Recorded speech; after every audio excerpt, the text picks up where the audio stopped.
Adding a schematic to the project. The next step is to add a new schematic sheet to the project. When adding a schematic, right-click on the project file name in the projects panel, then select Add New to Project, then Schematic.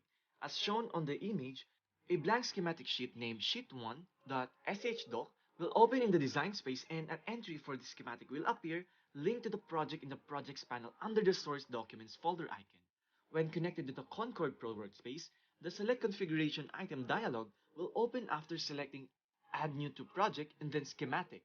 Select a schematic template from those that are stored in your workspace and click the OK button.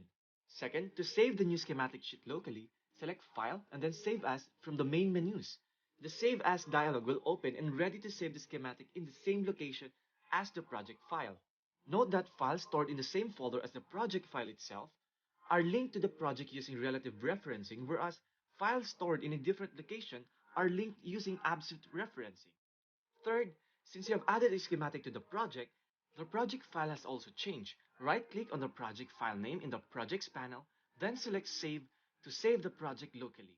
Fourth, save the new schematic and then modify project file to the workspace. To do this, click the Save to Server control next to the project name in the Projects panel.